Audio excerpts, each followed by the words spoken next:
तृतीय अध्याय हो। कार्तिक मास के लिए श्रेष्ठ कार्यों, तुलसी की महिमा और पूजा आराधना के बारे में इतना सुनने के पश्चात नारद जी ने ब्रह्मा जी से प्रार्थना की, हे जगत पिता, अब आप मुझे कृपा करके उस उत्तम देवता के बारे में बताएं जिनका पूजन इस माह में करना चाहिए।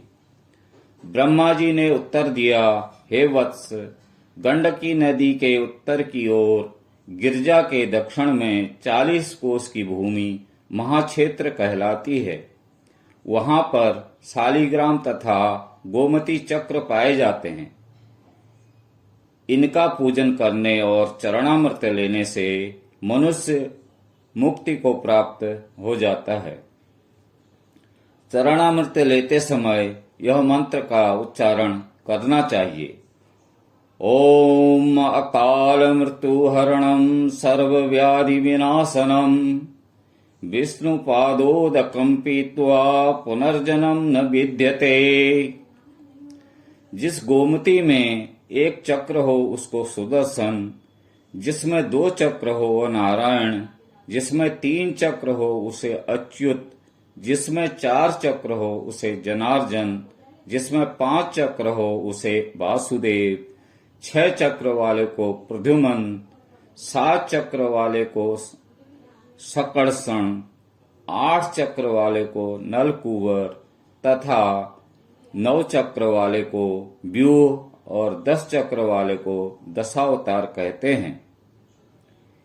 इनके दर्शन मात्र से मनुष्य मोक्ष को प्राप्त हो जाता है।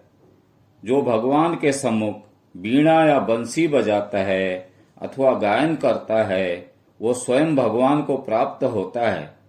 जो भगवान के आगे मृदंग बजाता है भगवान उसे सर्वप्रिय समझते हैं।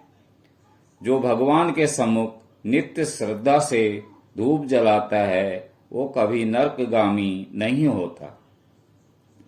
शंख में भरा हुआ या भगवान पर चढ़ाया हुआ जल अंगों में स्पर्श करने से संपूर्ण रोग तथा पाप नष्ट होकर मनुष्य मुक्ति को प्राप्त कर लेता है।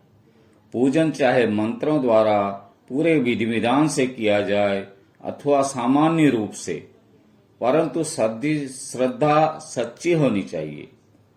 पूर्ण श्रद्धा और निष्ठा से किया गया स्नान, ध्यान, पूजा, पाठ और व्रत आदि ही फलदायी होते हैं।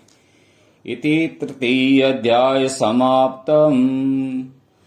भज मन नारायण नारायण नारायणं, श्रीमन नारायण नारायण नारायणं, हरे